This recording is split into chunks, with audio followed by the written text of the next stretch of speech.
Welcome to Booked, the bookstore education podcast brought to you by the American Booksellers Association.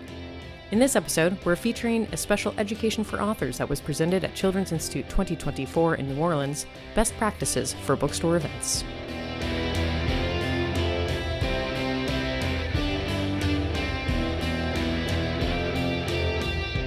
So welcome to Education for Authors, Best Practices for Bookstore Events. We are here together today to talk about what works and help us make sure that everything you do on tour feels good for you, feels good for the bookstore, feels good for your publisher, and we get the most out of our time together in every way we can. Let me just say we have the little housekeeping thing to remind you that you don't have to take extensive notes because this slide deck and a very thorough handout are already on the app and are on the Children's Institute website. So you can download those things to have them for forever and ever. A reminder too that session evaluations are on the app, and then you can also use this link if you aren't feeling appish. And please note that this is being recorded, so that's why, even though we're such an intimate group, and if we were actually at my store doing an event, I would say, why don't we just pull our chairs in a circle and just be together? But we're going to record this in our very hierarchical way, and we're going to ask if you have questions to use the microphone, because this is being recorded so other authors who couldn't be here today will be able to access this information. So we want to make sure that it's recorded with audio, since some people kind of turn on a video and have it playing in the background. And also, if it ends up in evidence in court, it just helps the court, the judge and the jury, if they can hear everything. You know, that's just things to think about, because we're writers, we have to think beyond. Yeah. Sorry, take it. No worries. And to that point, please make sure that your cell phones are turned to silent, so that it's not interrupting, and when they're looking at the evidence, they don't have to keep typing cell phone rings. Yes. All right. And we do have Zoe, who is our room minder, who also has a microphone. So if you don't feel comfortable getting up to the microphone, just flag Zoe down. We're going to have a question and answer part at the end of our little presentation part. We're going to try to cover a lot of information, try to make sure nobody falls asleep in that post-lunch time. And so before I go to the next slide, I just wanted to point out my little giant notepad. I wrote, "Hooray for you, authors," because congratulations, and I want to give you all a round of applause to start this off. It's a huge thing you've done, getting published, and we are looking forward to our relationship together. Also want to point out the antitrust guidelines. They are available on the app. They're here. You know about them. And let's introduce ourselves. Since I'm already talking, I'll start. Hi, I'm Tegan Tagani. I'm at Queen Anne Book Company in Seattle. I am our children's book buyer, and for a while we didn't have an events coordinator, so I'm kind of ad hoc as needed, working with events. Oh, hi. I'm Harriet Moss, and I am a bookseller, of course, manager of our Books Inc. in Campbell, California, and also right now the events coordinator along with Angel Lopez. And our children's specialist actually plans most of the children's events. So. Hi everyone, I'm Maggie Rowe, the events and marketing manager at Folly Books in Chapel Hill. I also have a media escorting business, so I drive authors around on tour when the publishers send them out. So I've seen lots of school visits and events and that sort of thing. I've worked with James a few times, so yes, looking forward to talking with you all.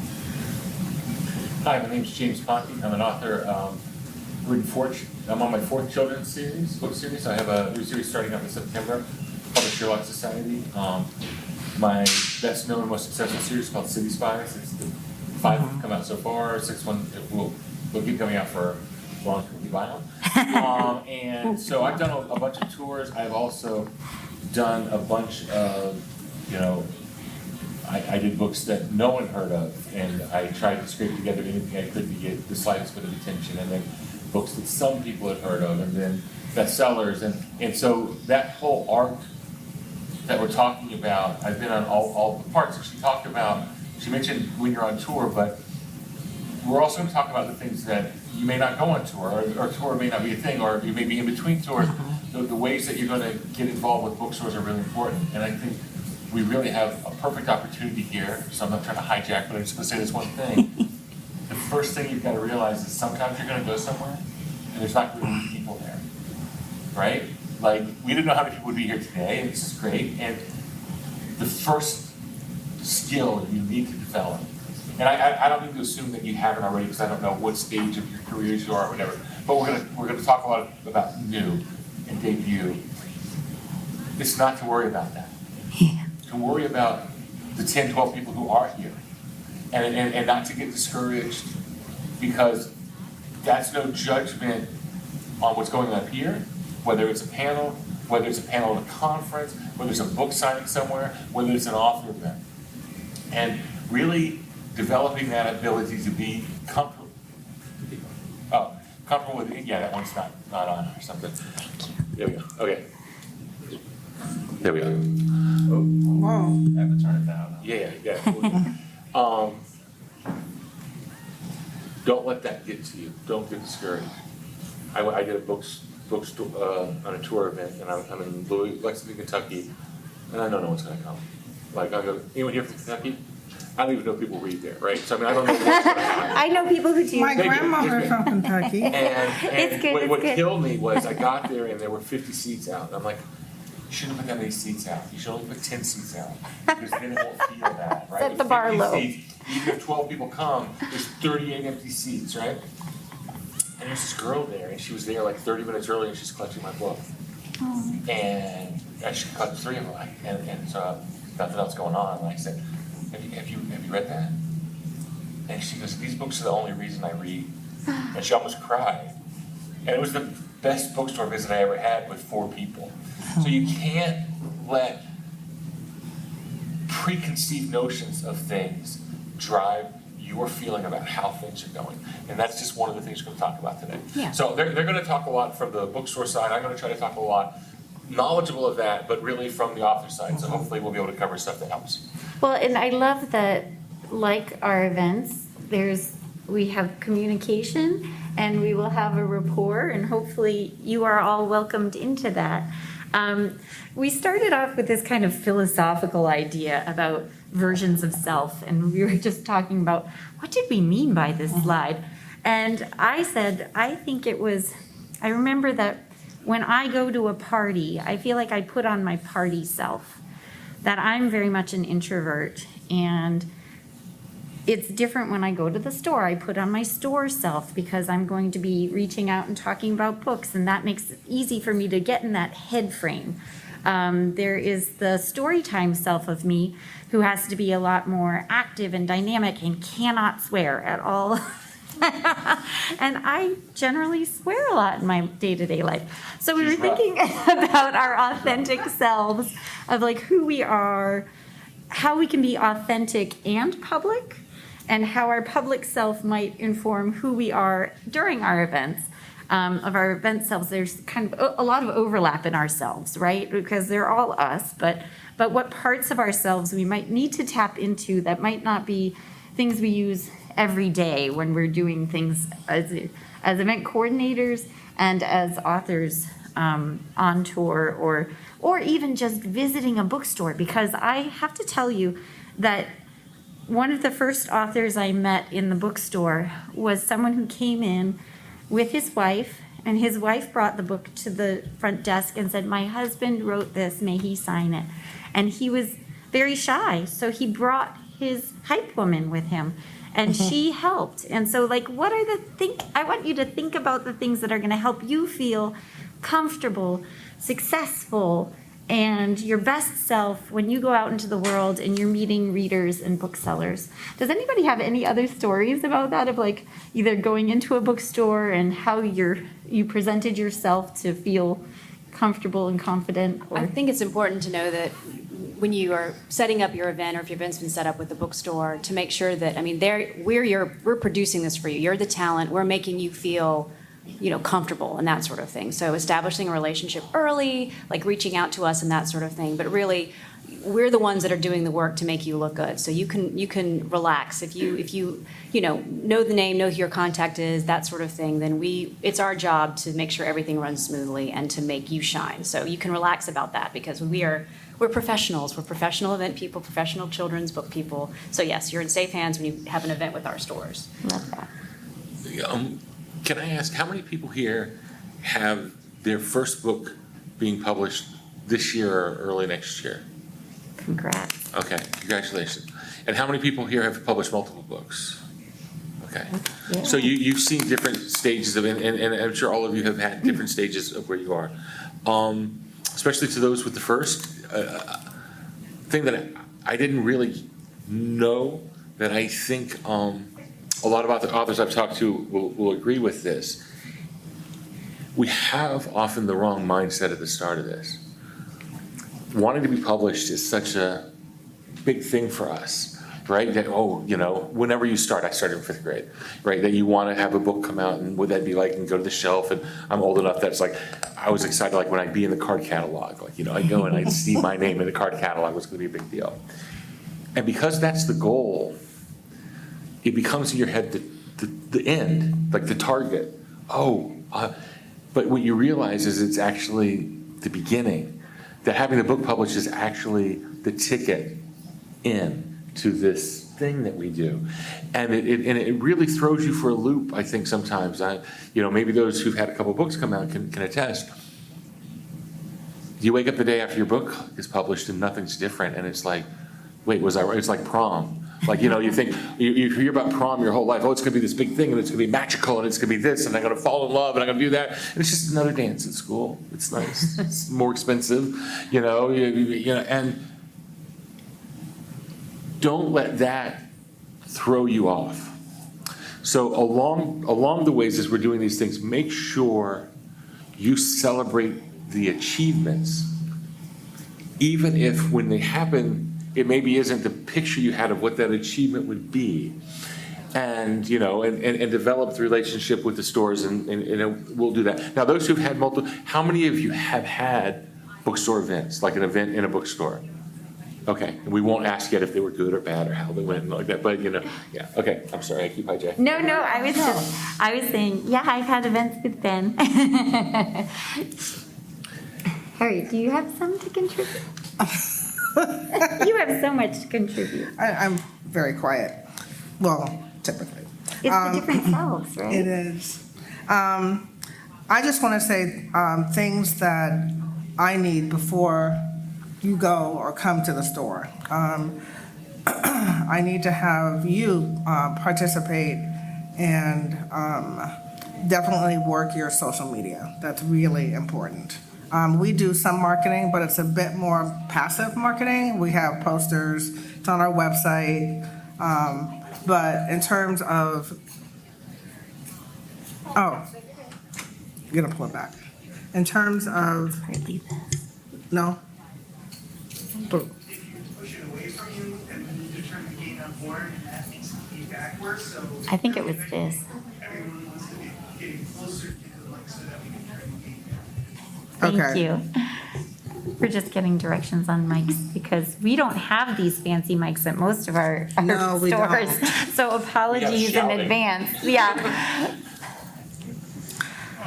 And typically, we would like to have at least a month notice before you are thinking about booking at a particular store. I have had lately a couple of authors who gave me maybe 10 days notice for an event. And we actually couldn't do it because we're very short-staffed right now. People are taking vacations. So we just need a little bit more notice. We need you to use your social media platforms. And friends and family, bring them all in. Can I ask, I thought bookstores needed 3 months. 1 month is enough? There was a question of, don't bookstores need maybe 3 months? What I've heard. I work with a lot of local authors, so a month for me is enough time, yeah. Whereas my store is planning something for September with James right now. So it can't hurt to reach out earlier, but keep in mind that you probably need to have at least a month, Yeah. I would say. That seems kind of. Yeah, just to make sure you have the books in and that sort of thing, which Yeah. is important. And I'm just going to go there that sometimes things go wrong. Like sometimes the books aren't coming. there. And just so you know, we have been there before. Most stores have been there before and have come up with workarounds. And it's not ideal, but you don't have to go into a corner and cry and say, I'm not going to do this. When we have time together, it's always valuable. That it might not be that someone gets their actual physical book signed and they get to go home and read it tonight, but they will go home with a promise of a book and they will go home with a signed book plate and they will Correct. go home with a wonderful experience with the author that they will remember. Maybe we get more time for photos. One of the things on one of the earlier slides that I wanted to point out in our general tips was keeping a database of the stores you visit and your contacts. And I wanted to ask James about how he does this, because his connections that he maintains, his stewardship is really stunning. Well, that sounds ominous. Can you hear me now? Does that work? Okay. So, 8 years ago, I went to the Children's Institute for the first time. No one had ever heard of any of my books. None of my books had sold much. We had a new series coming out, and so my publisher brought me. And I had learned enough in the first 3 to realize I just didn't know things. So that's when I became the business card hoarder. Everyone I met, I asked for the business card. Because it would help me remember, because there's so many people here. Oh, you're from that great store in California. Oh, you're that great store in Nevada. And remembering who, and sometimes it's the owner, sometimes it's the children's buyer, and sometimes it's the event planner. And so I started doing that, and I still have from 8 years ago, and I just keep them in coffee mugs. And now I have like 5 coffee mugs just filled with bookstore business cards. So I can track people's careers. It's like, oh, she used to be there, and now she's here. And so then I start making database. So I do a thing that every year I send an end of the year card. And the end of the year card is just it's kind of a holiday card, but it's more kind of a wrap up thing. It's also, I have a new book coming out in February and I want you to know about it. And I want to thank you, because I realized when I first made the New York Times bestseller list, it was because of independent bookstores. They had done the work. They had hand-sold the book so much that it got me on the list. And then once I was on the list, then other stores noticed, and it all helped. So I brought a couple examples. So like one year I had an artist do all my books together on a bookshelf, right? And on the inside you open it and it's some saccharine thing about how much I love you, blah, blah, blah. And the cover of the new upcoming book, and then a reminder in the back. But I don't want to be blatant about, oh, here's the new book, but I also want to remind you that. And the first year, I think I sent out 35 of them. Last year, I sent out 600 of them.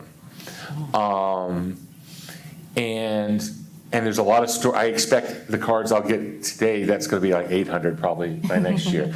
And I don't just send it, I send it with, often I'll sign like a couple book plates. Just like, hey, if you have it, and you could, but what I found is, so I create this list. I actually, the other day, talked to someone who worked at Salesforce, and they're going to help me with a better software so I can, because I also have a list of like 1,000 librarians, and I need to keep them together but apart. And every time I go to a bookstore, every time I go anywhere, I go to every independent bookstore. Like my wife and I went to vacation in Massachusetts, and we went to 15 different independent bookstores that week. I take a picture of the store. I take a picture of me in the store. I take a picture of me with the person. Because I don't know why I might need it on social media, but I also want to help, I can remember, oh, who was that person? Oh, yes, okay, that's who that is, right? So I create these multiple database things. And what I began to found, it was very sweet, actually. You mentioned, I went to Tegan's store. I was in Seattle. I went to Seattle. If you go to Seattle, you got to add 2 days to your trip because there's like 14 independent bookstores in Seattle. And in her store, in my department, was my card on the shelf, which it never dawned on me that that's what someone might do. And now I've seen that a couple places. So creating and updating and tracking all your contacts. Actually, I learned this when my kid applied to college. One of the admissions counselors says, we keep track of every contact your child has with us. If they call, we write it down. If they visit, we write it down. So we remember later, and we can, I should do that. Every contact I have, I need to document it somehow. So that database, this was this year's. This year I made Lego mosaics of the main characters of my new series. And so I always try to theme it. I'm already working. It's May, and I'm ordering the cards for this year. Like I'm ordering the artwork next week. You don't have to do all that, but I think having that continuity helps, because you never know when you're going to do a thing and you want to mail it out. Every time I go to a new city, there's a couple ways I do it. I will go to the store, and I always check to see if they carry my book, because I don't want it to be awkward to say, because we all know if you go to a bookstore or you call a bookstore and say, I'm an author, their initial reaction is, this is some local person who wants us to carry their coloring book that they've created or something. They're very cautious on that side. So I'll go and I'll look at it. If they carry the book, I'll introduce myself. If not, I'll figure out a way. Sometime I have to go visit relatives in California in 2 weeks that my wife hates. Hates. This is being recorded, James. Hates that she doesn't get to see more often. And so I called my publicist and I said, there's 6 bookstores in the area. Can you book me an event so when things get really awkward, I can say, I have to go to this bookstore for the next 3 hours so I can at least leave. And then we got it booked. So you always have, but now from that, now I have 5 more bookstores that are on my database to keep track of. I love that. She loves her family. I think this is also segueing into clear communications and expectations of sometimes you know what to expect when you go somewhere and you need to build in safety valves. Sometimes you don't, but I think our goal on both sides is to have as clear expectations as possible. Can we talk a little bit about how we clearly communicate and some more things that you want to communicate clearly that people can already start working on? For example, how about let's talk about websites, because that's something that is always out there for the public, but is also going to help you with your events and help the bookstores with your events. Well, I know that's how I get a lot of my information and my introductions for the authors, from the website. So as much as you can update that would really be helpful to the event coordinators. Pictures, recent bios, update the books that just all that information we can grab when we're creating the marketing materials and the web pages. That's super helpful. Yeah. That way they don't have to come back to the publicist and ask, oh, could you send us the most recent headshot? If we're looking at your page already, then we know it. And also sometimes the pronunciation of a first and last name really helps as well. A video of the author pronouncing that is often, you Google that, that's helpful. For sure. And also making sure that you link on your stores to independent bookstores and to bookshop.org. I will say, as someone who gets a lot of people emailing interested in events, if I see a link to a place that is my biggest competitor and only that link, it just makes me feel a little unseen. And so I love it when people have bookshop.org, have their local store on there. And then once you start putting tour details on your store, if you could put the link to the store when you're mentioning where you're going to be, it just helps all of us lift all boats. Confirming information before the event is really important. Did you have a question? I have a comment on that. There's a comment. I'll repeat it, or you can speak into the mic. So I write with my wife. We really like to link to the indie bookstores, but we notice that when we talk to people, the first question is, can I find your book on Amazon? And what we've noticed is that's what makes our book real to people, not how are you published or anything else like that, but to know the difference between someone's coloring book that they made at home and something else, even though Amazon. I didn't mean to not coloring books, by the way. Yeah. You know what I mean, right? I think our idea is that we're trying to change the culture. Right. And you can help us with that by making sure that that it's validating to see it in a bookstore and to see it on our websites Right. as well. So this is a discussion we had just this week, so we decided to do both.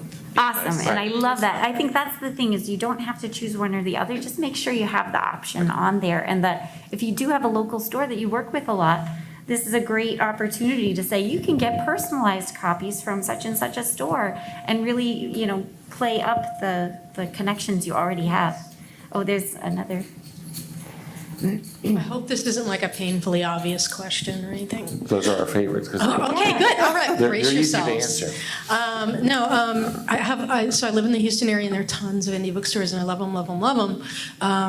But I don't know which ones are going to have my book at any given time. Should I just start going ahead and putting links to the indie bookstores I love, even though I don't know if my book is on the shelf? They can definitely order it for you anyway. They can always, you can share the link because we can order your book in for any customer. But I would email their buyer and early ahead of time and just say, I live in the area. I'd love to come sign copies of the book, and just give them time. Don't say I'd like to be there next Tuesday. Just say I have this book coming out in a few months. I'd love to set up a stock signing. We can celebrate it on social media. You can, I can. That I'm a local author, and hopefully that generally is enough to get a bookstore, give them some space and give them the information. Then we'll say, sure, we'll bring in a couple of copies of your book and we can do a signing, and that's the way you can start a relationship.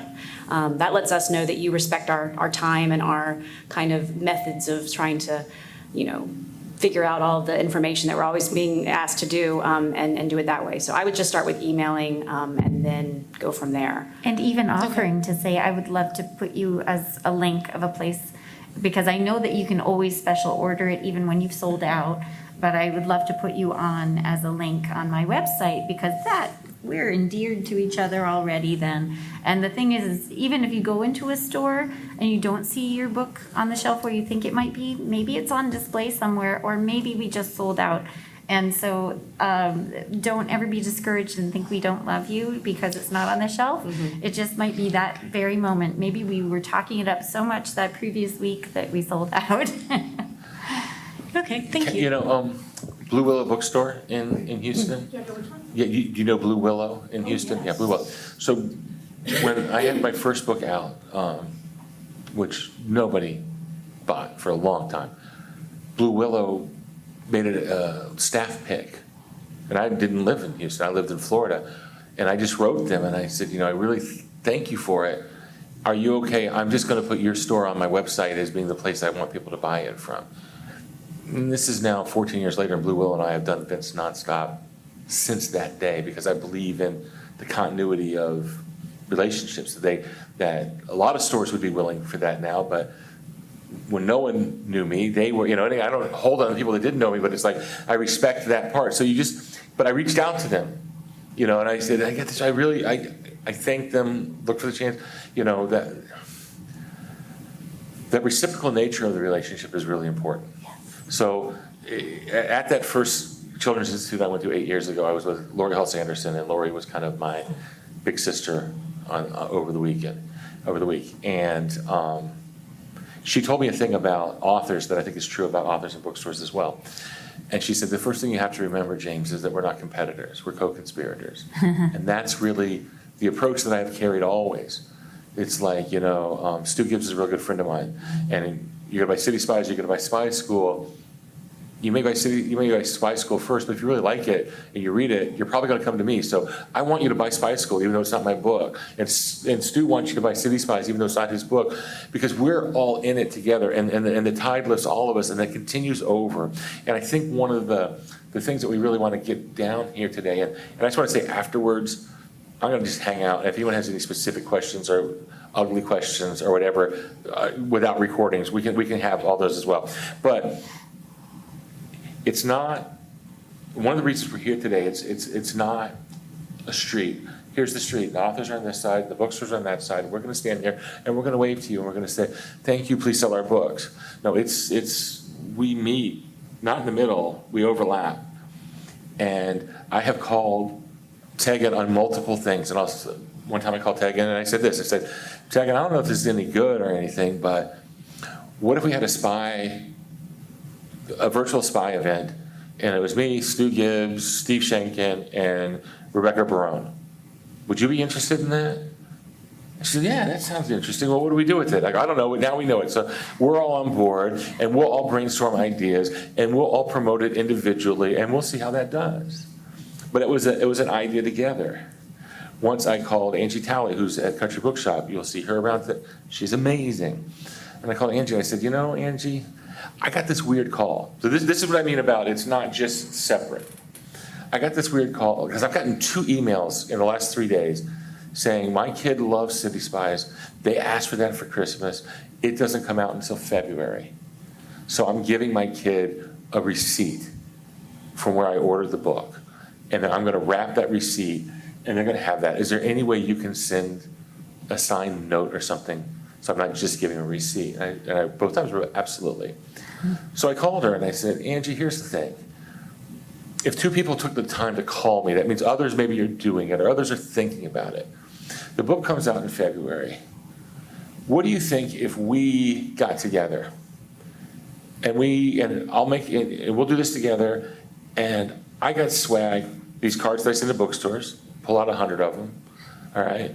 And if you order a book from Country Bookshop by December 15th, you will get a signed bookplate, a card, a sticker, and a note that you can wrap up. And in February, the book will come, and actually you're getting 2 presents. They're opening the present Christmas Day, and they're opening the present in February. And I don't know if anyone's going to do it or not. And we sell over 50 books a year every Christmas now. Which is not a huge number, but that it makes readers happy. It's a way that I can direct them not to Amazon, because the only way you're going to get stuff, because I can put on a thing saying, oh, pre-order my book. And I know some people are going to do Amazon, and okay.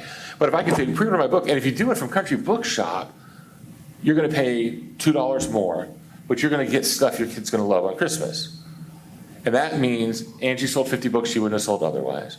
That means on the first week when I'm trying to sell a lot of books, there's an extra 50 books from the store I'm not even visiting that go on that bestseller, send into the New York Times to hopefully qualify. And it brings lower, and now I have people who do it every year.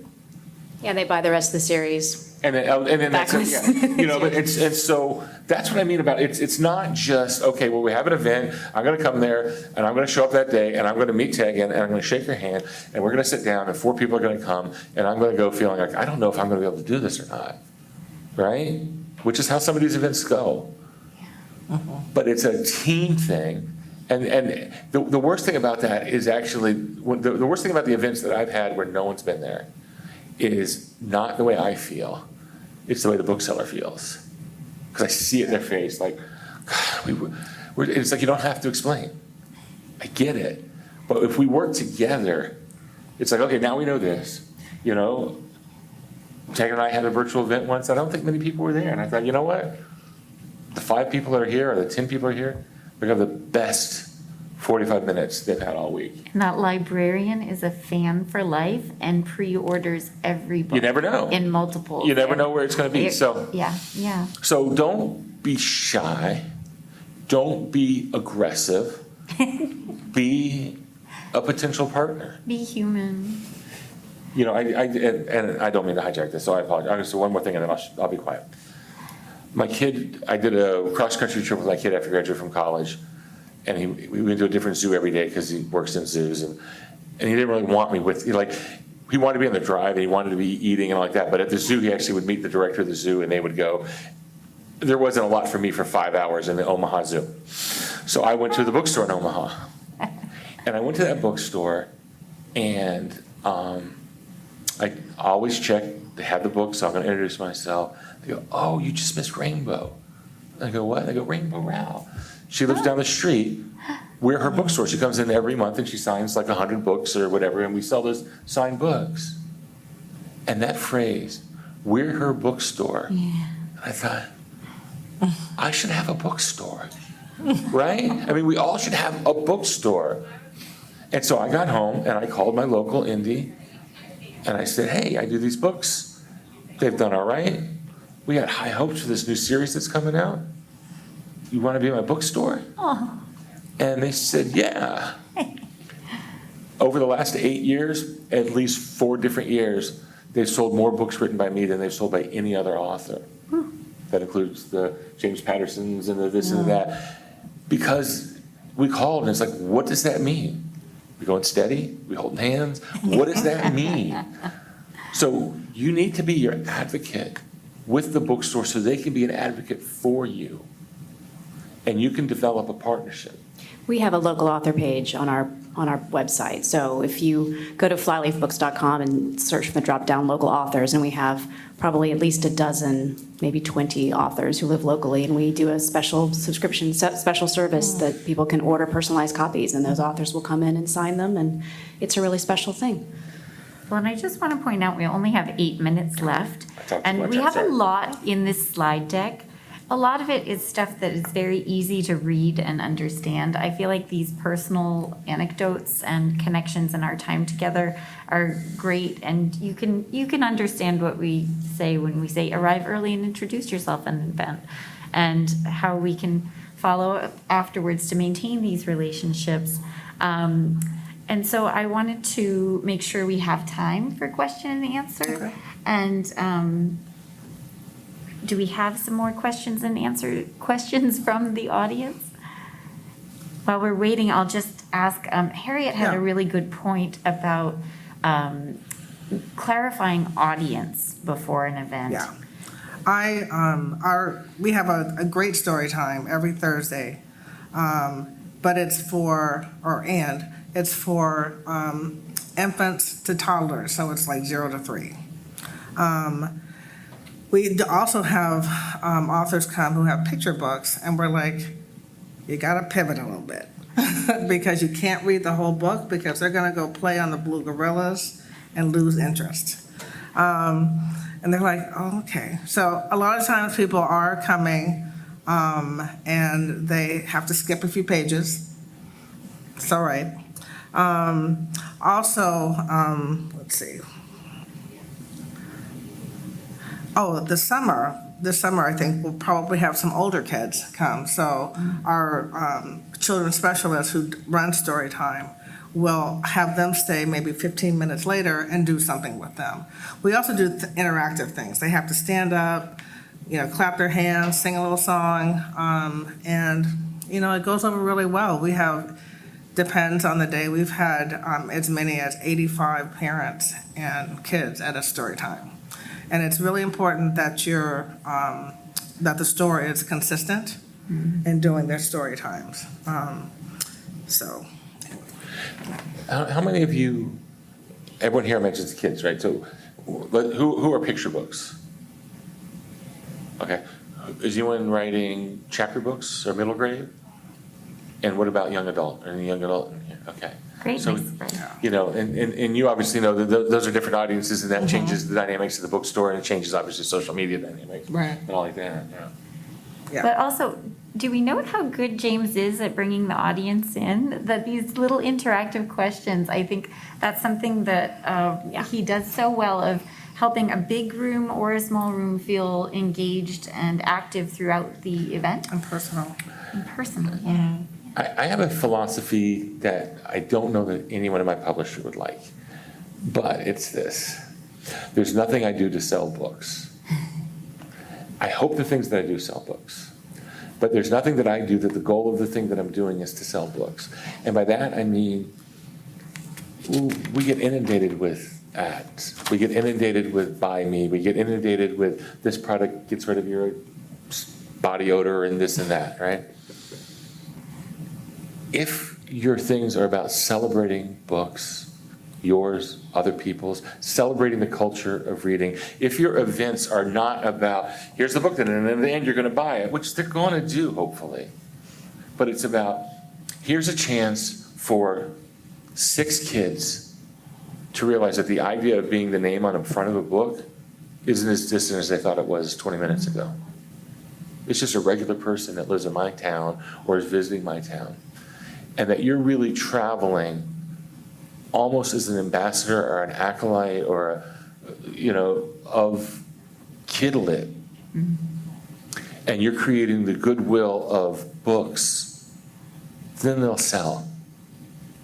But what that does is it lets you refocus and realign in your head success. I had an event, we only sold 3 books. Because you don't know that person's not going to come back and buy more and more and more, and you have a customer forever. Oh, I had an event, and it's like, we really connected, and like the conversation was great, and we lost track of time. That's success. And I think in all the things that we do, we need to do that. I think sometimes, the social media driven world that we have is like, do this and we can track how many books you sold that week. And we did like, it's like, no. Just do it because someone's going to see it and like it. Yes. That's just my thought. I don't know if that's Simon & Schuster's thoughts. Well, it seems to be working for them too. They seem happy at the moment, so I'll that's say good. that. It seems to be working for them too. Did we have a question in the front? I just had a comment. Do you I was mind? sitting here, your name was prickling at the back of my mind. You presented your book at the middle school where I teach a few years ago. What school was that? Timberwood Middle School. Hello, Timberwood Middle School in Humble, just adjacent. Oh, yeah, Humble. I've been You to Humble a were lot. promoting Framed. Yes. Yeah, and I remember you speaking there. I'm a science teacher there, so Okay. I was one of the people in the auditorium watching you speak. Oh, I don't think I knew at the time that I was going to get published. I think But it was I inspired you, and I agented, but- appreciate that. Yeah, I So you owe it all never to know. you. No. Thank you. No, I'm Checks in the mail. No, but that's great. That's great. And it becomes this thing that you realize, oh wait, it's really not this sprint. It's this marathon. And now I have every town I go to, I visit every independent bookstore, and I've now been to like 350 of them. I did not as the first year, but they add up, and it's like, and then and everywhere you go, like I said downstairs, we should play this game where people name a city, and the first person who can name what's the independent bookstore in that city gets a point, right? Because it's like you get to know them, and you know them in part. It used to be when I would travel and I'd see people and they'd say, "Oh, I'm from Humble, Texas," and you'd say, "Oh, well, how about those Astros?" Right? Because you knew that was the common thing. Now I'm like, "Oh, Blue Willow? Isn't that great? Oh yeah, have you ever been to Brazos? Because Blue Willow is great, but Brazos is a wholly different feel." Right? Mm-hmm. And then again, that's what I mean about being just an ambassador of Kidlit and literature in general is just such a more rewarding feeling. Because it's nice when books sell. I mean, it's really nice, but it fleets. But like connections, my phone's blowing up from Stu Gibbs and Gordon Corman and all because they're just joking about each other. That's forever. Well, and on that sweet note, we are at time. I would love to thank all of you. We have so much information and knowledge here that I encourage everyone in the room to come up and chat. And there's so much knowledge out there too in the audience. I recognize that we have so many people who are going through so many things that they can share and connect over. So please do make sure you take a look at the slides because there's a lot more kind of detailed information that you might want to use to make your own checklists. But also, feel free to come up and chat with us after. Yep. Thank you so much. Thank you. Thanks for coming.